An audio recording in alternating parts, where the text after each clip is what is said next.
A paz de Cristo para todos e todas. Sejam muito bem-vindos e bem-vindas a mais uma série de aulas da Escola Dominical para as classes de jovens, juvenis, adultos e adolescentes. Eu sou Denis Pereira, diácono da Assembleia de Deus em Campinas, São Paulo e youtuber aqui neste canal há mais de 6 anos, sempre trazendo aqui subsídios, suporte para professores da Escola Dominical. Atuo com jovens e adolescentes há mais de 25 anos já, liderando, pregando, ministrando palestras, congressos, acampamentos, enfim, conferências, tanto para os jovens, quanto para a liderança, quanto para pais e filhos, quanto para casais, enfim. Dê uma olhada no nosso canal, você vai ver que tem um vasto material. Tem alguns pedidos a lhe fazer. Primeiro, inscreva-se no canal, isso é muito importante. Inscreva-se. Se você está inscrito, ative o sino de notificações, por favor. Comente os vídeos, diga um amém, glória a Deus, que aula legal. Dê sugestões, envie temas relacionados a jovens e adolescentes, à liderança, aos relacionamentos em geral.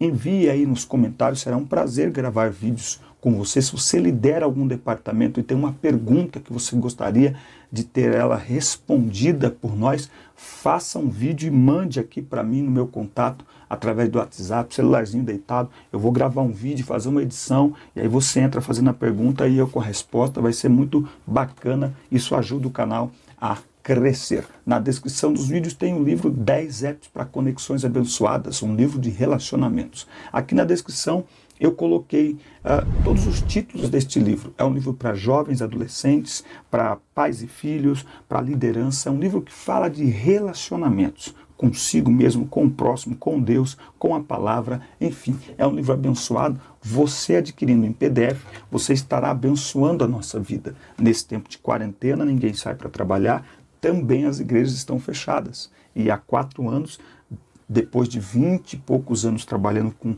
adolescentes, nos últimos 4 anos Deus nos separou para viajarmos o Brasil pregando a palavra de Deus, mas você sabe, as agendas estão sendo canceladas porque as igrejas estão fechadas. Então, se inscrevendo no nosso canal você nos ajuda. Comprando este livro, você também estará nos ajudando a continuar trabalhando, a continuar tendo condições de servir aos irmãos. Amém? Vamos então a mais uma aula da EBD.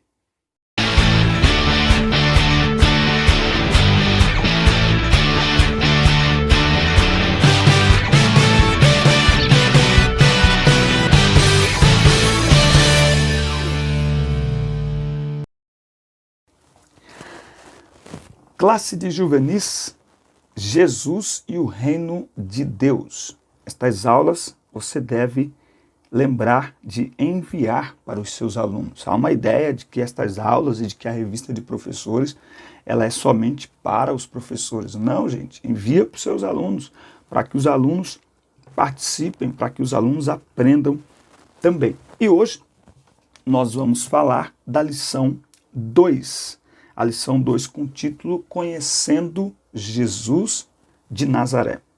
Estes, porém, foram escritos para que creiais que Jesus é o Cristo, o Filho de Deus, e para que, crendo, tenhais vida em seu nome. João 20:31. Você pode ver que eu estou com o laptop aqui, abrindo a revista digital, exatamente porque está tudo fechado, né? Não tem nem como comprar revista física.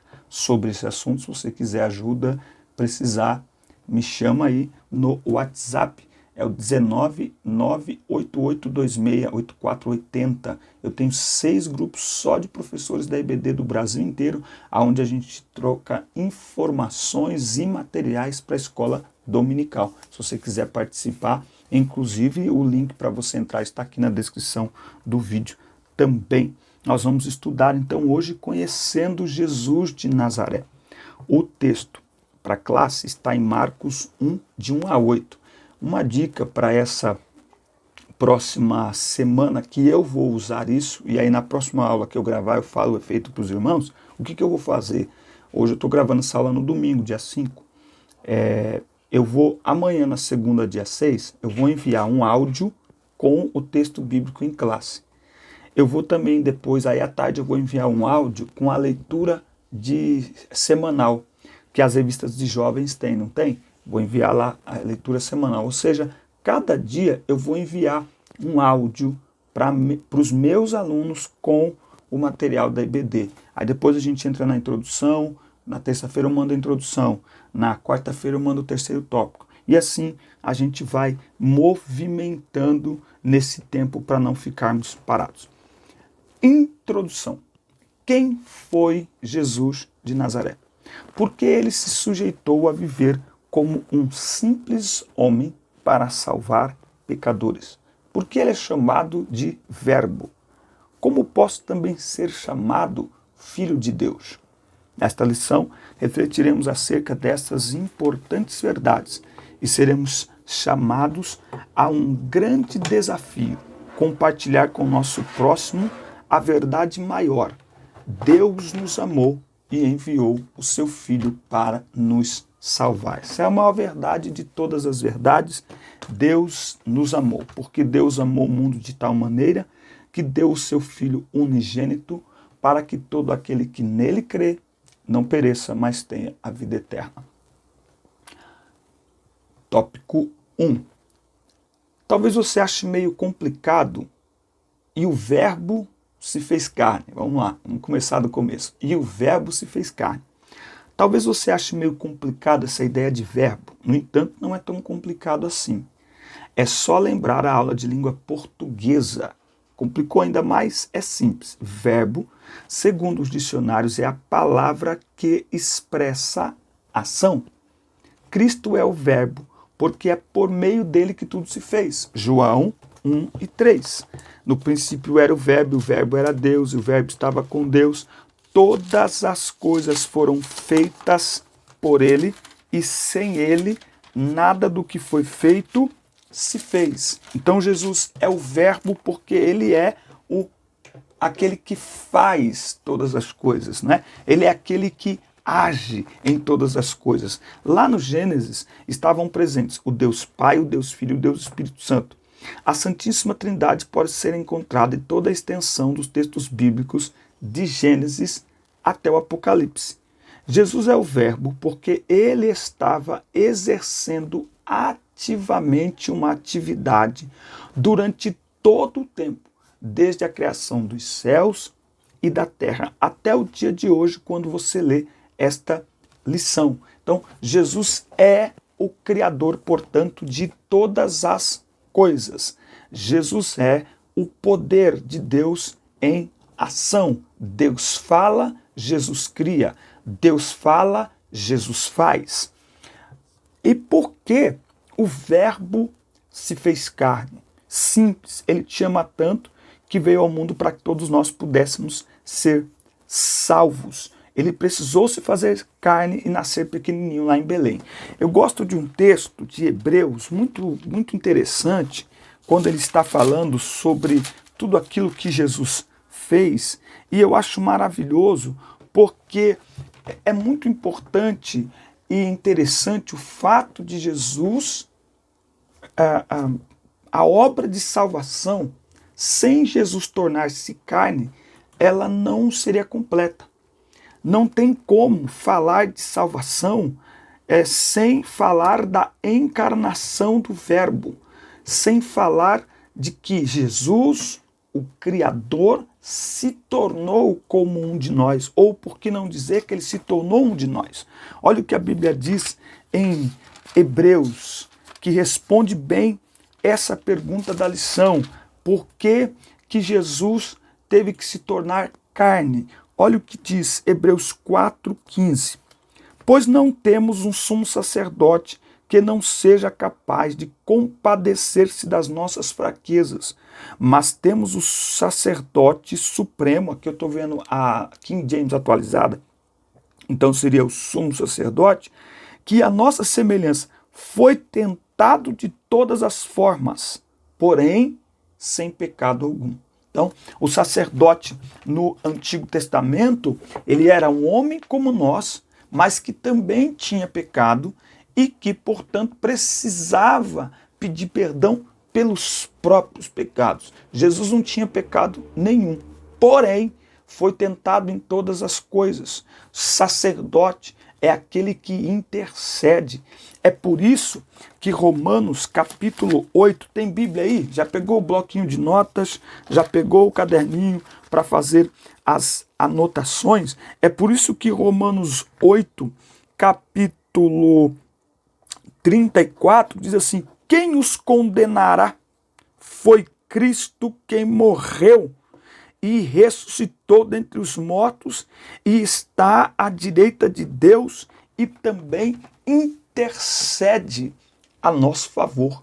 Jesus, portanto, viveu na pele o que é ser homem, o que é viver como homem e entre os homens ser tentado. Eu amo a palavra de Deus e eu gosto muito de ler os evangelhos, porque a Bíblia nos apresenta um Jesus humano. Ela nos mostra um Jesus chorando, com fome, com sede, bravo, angustiado, triste até a morte. A Bíblia faz questão de mostrar esta fase de Jesus, esta imagem de Jesus. E por que a Bíblia faz isso? Exatamente para que a gente se identifique com ele. E é exatamente para que a gente olhe para a palavra e entenda isso. Alguém como nós, alguém de carne e osso. Tópico 2, lembrando, se você não se inscreveu ainda, inscreva-se no canal, isso é muito importante. Se esse canal é bênção para você, inscreva-se e compartilhe essa aula com mais pessoas também. Tópico 2, e habitou entre nós. Algo que sempre me impressionou foi a forma como as pessoas mais importantes eram, muitas vezes, pouco acessíveis. Você já tentou marcar uma reunião com o prefeito da sua cidade, ou com o dono de uma grande empresa, ou o diretor-geral aí de uma escola? Agora imagine se ao marcar essa reunião, você revelar que o motivo é para falar dos seus problemas mais íntimos e pessoais. E aí, será que você conseguiria facilmente esses agendamentos? Provavelmente não. Então, ele vai mostrar que Jesus, sendo Deus, se fez carne e se tornou acessível aos homens. É muito lindo e que quando nós olhamos os evangelhos, Jesus ele ia até as pessoas que muitas vezes líderes religiosos da época não queriam ir, não queriam se comunicar com aquelas pessoas. Jesus diversas vezes ele foi criticado duramente por estar em lugares indignos, conversando com pessoas indignas. Eu gosto muito do texto de João 4, da mulher samaritana, porque ele não fala nada para os discípulos, ele está indo no caminho, a Bíblia diz que ele diz para os discípulos: olha, vão para a cidade, vão lá comprar alguma coisa. E aí a Bíblia diz que quando eles saem, Jesus senta no poço e então chega uma mulher samaritana. E Jesus vai conversar com aquela mulher. Por que é que Jesus faz isso? Porque por causa da rixa que havia entre judeus e samaritanos, se os discípulos ficam ali, quando aquela mulher chegasse, Jesus ia ter tanto trabalho para fazer os discípulos entender a importância daquele momento que ele não iria conseguir falar com aquela mulher. Porque Jesus veio para todos. Lucas 19:10, porque o Filho do Homem veio buscar e salvar o que se havia perdido. E muitas vezes a ideia que se tem é que quanto mais importante é a pessoa, menos acessível ela é. Mas não há nada mais anticristão, mais anti-evangelho do que afastar o pecador, do que criar barreiras para que as pessoas não se aproximem de nós. Tipo assim, você conhece aquela pessoa? Conversa com ela? Cuidado, hein? Cuidado, porque...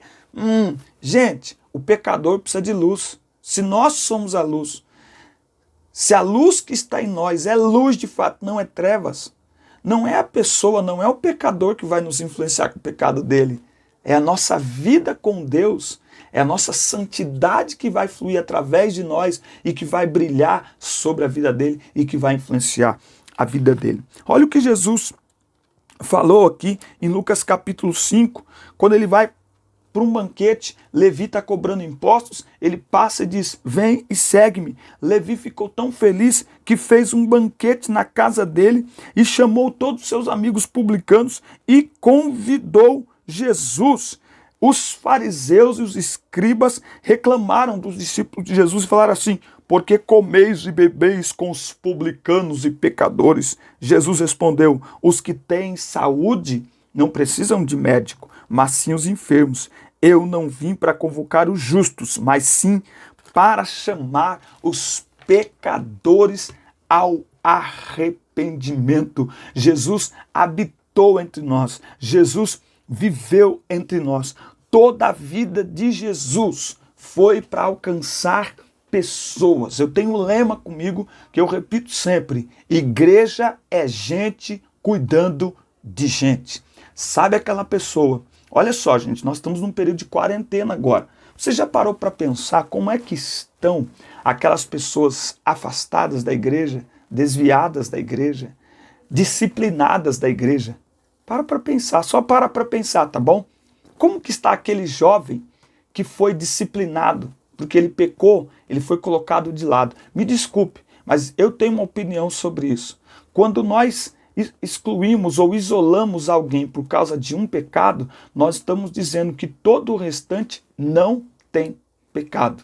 Isso é um caso sério. Quer dizer, a gente tem que tirar um e isolar ele, é um isolamento social, né? Você pega um e isola e deixa os 99. Não é assim que a Bíblia diz. A Bíblia diz que você deixa 99, mas vai atrás daquele que está isolado. E vale lembrar que todo mundo tem pecado. Agora pensa isso, potencializa isso nesse momento de isolamento social, nesse momento de quarentena, aonde que está aquele jovem, aquela jovem, aquele irmão, aquela irmã que há 3 meses não tomam Santa Ceia porque estão disciplinados? Será que eles estão sendo atendidos por alguém nesse momento? Jesus veio para os pecadores. E eu quero usar aqui uma frase de um grande herói da fé e grande pai da igreja, entre os quais eu sou o principal dos pecadores, tá certo? Então Jesus veio para os pecadores.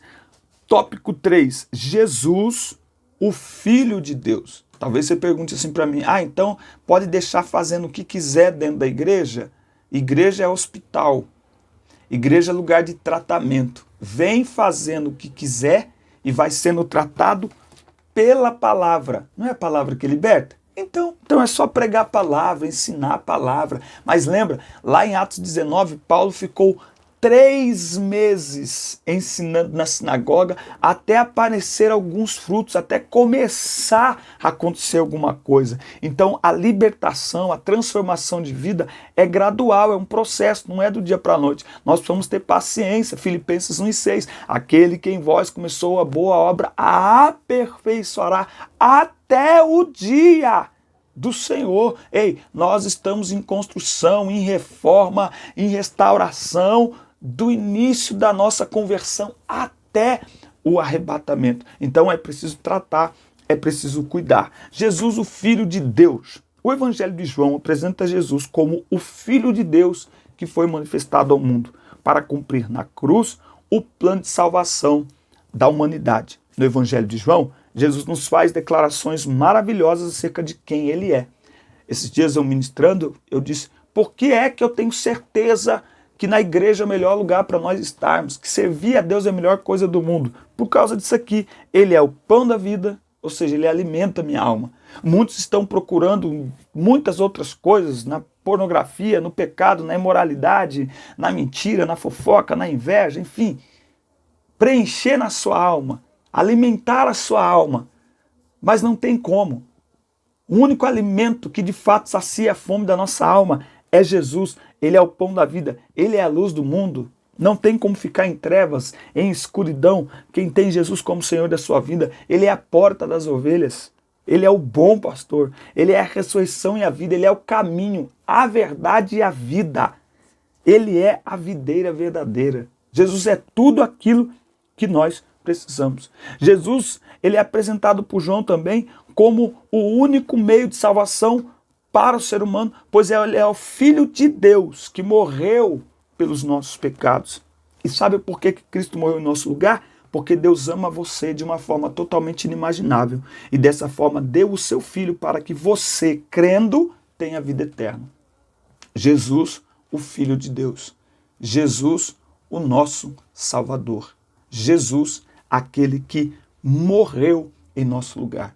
Eu gosto muito de João, capítulo 10 e versículo 18. João, capítulo 10 e versículo 18. Ele está dizendo, olha o 17. Por esse motivo o Pai me ama, porque eu me entrego a minha vida para retomá-la. Ninguém a tira de mim. Antes, eu a entrego de espontânea vontade. Tenho poder para entregá-la e poder para retomá-la. Este é o mandamento que recebi de meu Pai. Olha o que diz também João, capítulo 3. A gente sempre lê o 16, mas olha o 17. Portanto, Deus enviou o seu Filho ao mundo, não para condenar o mundo, mas para que o mundo fosse salvo por meio dele. Jesus é o único. Ele disse, aleluia, eu tenho um jeito assim, às vezes, que eu vou pregar e que eu vou falar, eu falo para o pessoal que não é preciso citar filósofo, não é preciso citar nenhum estudioso da Bíblia. Sabe por quê? Porque ninguém falou palavras tão fortes e poderosas como Jesus. Me mostra um filósofo, um cientista, o que você quiser, PhD do DD. Me mostra alguém que disse algo parecido com isso. Eu sou a ressurreição e a vida. Quem crê em mim, ainda que esteja morto, viverá. Eu sou o caminho, a verdade e a vida. Ninguém vai ao Pai a não ser por mim.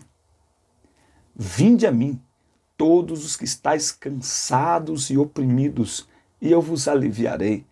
Tomai sobre vós o meu jugo e aprendei de mim, que sou manso e humilde de coração, e encontrareis descanso para a vossa alma, porque o meu jugo é suave e o meu fardo é leve.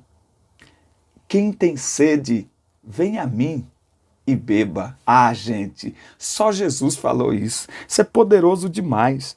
É muito importante, então, como que nós olhamos a palavra de Deus, né? E como nós entendemos aí a palavra de Deus. Jesus, portanto, ele disse e ele é tudo aquilo que nós precisamos e ele é o único caminho. Ele é a verdade, ele é a vida. Atos 4:12. E, portanto, não há salvação em nenhum outro nome, pois em todo o universo não há nenhum outro dado entre os homens pelo qual devamos ser salvos. Então, Jesus, ele é o nosso Salvador. É por meio dele que temos a vida eterna. Tópico 4. E você? Também é filho de Deus? Lembrando novamente aos irmãos, inscreva-se no canal. Isso é muito importante. Não sei se falei, material de apoio em PDF aqui. É só olhar na descrição dos vídeos, tem link aí. Você também é filho de Deus? Você, ao crer no nome de Cristo, também tem o poder de se tornar filho de Deus. Porém, apenas nos tornamos filhos de Deus mediante a aceitação de Cristo. E qual é o nosso único e suficiente Salvador? É nesse momento que acontece um novo nascimento. Mas o que é crer, ou o crer expresso por João?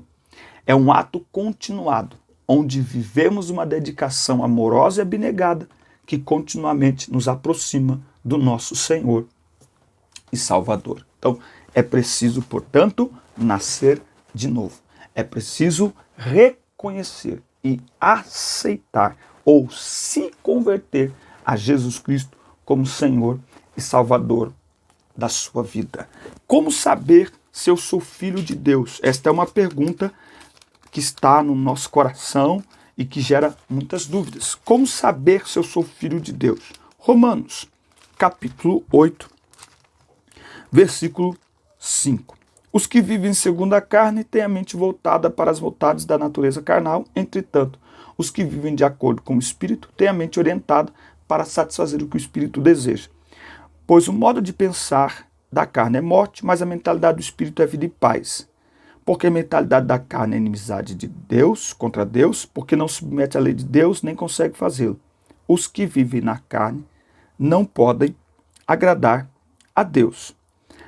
Versículo 12 de Romanos 8. Portanto, irmãos, estamos em dívida, não para com a natureza carnal, para andarmos submissos a ela. Porque se viverdes de acordo com a carne, certamente morrereis. No entanto, se pelo Espírito fizerdes morrer os atos do corpo, vivereis. Portanto, todos os que são guiados pelo Espírito de Deus são filhos de Deus. Então, como saber que eu sou filho de Deus? É só deixar o Espírito Santo guiar a sua vida. É só deixar o Espírito Santo te direcionar. É só andar no Espírito. Gálatas 5. Andais no Espírito. Andem no Espírito. E eu gosto desse texto de 1 João também, porque 1 João deixa assim bem claro sobre os filhos de Deus. Capítulo 3, do 1 até o 10. Ele fala aqui, amados, o 2, agora somos filhos de Deus, e ainda não se manifestou o que havemos de ser, todavia sabemos que quando ele se manifestar, seremos semelhantes a ele, pois o veremos como ele é. E todo que tem nele essa esperança, purifica-se a si mesmo, como também ele é puro. Então, os filhos de Deus vivem em santidade. São salvos pela graça, mas não para desgraça. São salvos pela graça para a prática de boas obras. São salvos pela graça e quando entendem a graça, e por isso que é preciso um ensino sistemático da palavra de Deus, eles sabem e entendem que viver em santidade não é para ser salvo, mas é porque eu sou, é uma nova identidade. 2 Coríntios 5,17, quem agora está em Cristo, nova criatura é. É impossível estar debaixo da graça, se converter a Cristo como Senhor e Salvador de sua vida e continuar vivendo uma velha vida. Antigamente estávamos ligados ao pecado, agora estamos ligados a Deus. E já que nós fomos novamente, já que nós somos reconciliados com Deus, porque havia uma inimizade por causa do pecado, mas Efésios 2, do 11 ao 18 vai mostrar que Jesus veio e nos reconciliou. Então nós nascemos de Deus. E aí eu preciso então manifestar características da minha filiação. Se eu sou filho do diabo, características do meu pai. Se eu sou filho de Deus, e eu sou, você é, então nós temos que mostrar características do nosso pai, de quem nós somos filhos. Última coisa, para a gente concluir essa aula. Como saber se eu sou filho de Deus? Hebreus, capítulo 12. Esse aqui eu acho fantástico. Esse aqui eu acho maravilhoso. Hebreus 12. Estais esquecidos da palavra de encorajamento que ele vos dirige como a filhos? Meu filho, não desprezeis a disciplina do Senhor, nem desanimeis quando por ele sois repreendido. Porque o Senhor disciplina quem ama e educa a todo aquele que recebe como filho. Você sabe por que tem gente na igreja fazendo o que quer? E muitas vezes nós olhamos e falamos assim, nossa, mas virou festa agora? Parece que Deus não está vendo. É porque Deus é pai. E como pai, é uma questão de princípio. Eu só corrijo quem é meu. Nossa, Deus do céu. Eu não posso corrigir teu filho. Eu não posso corrigir o filho do outro.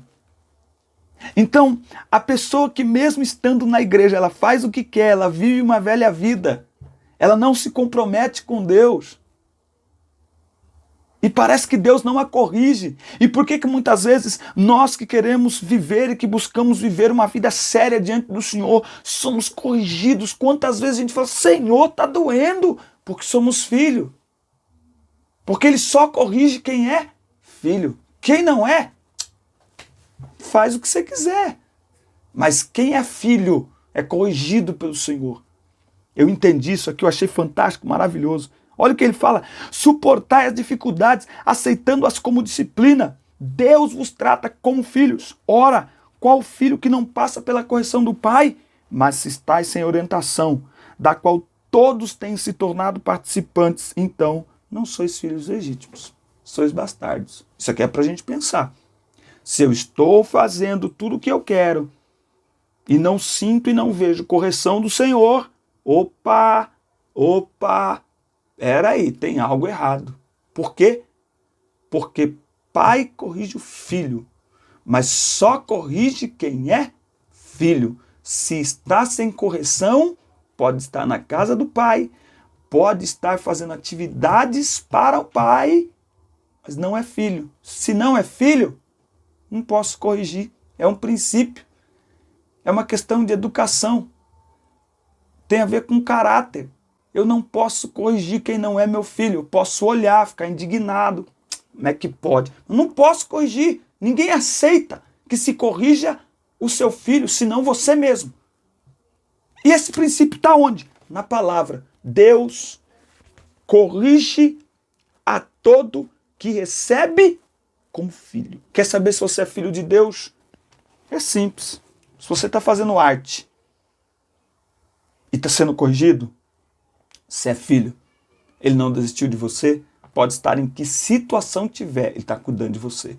Mas se você está fazendo arte, ele não está te corrigindo, não é porque ele não te ama, é porque você ainda não se colocou na posição de filho. E quem não se colocou na posição de filho, ele não pode corrigir.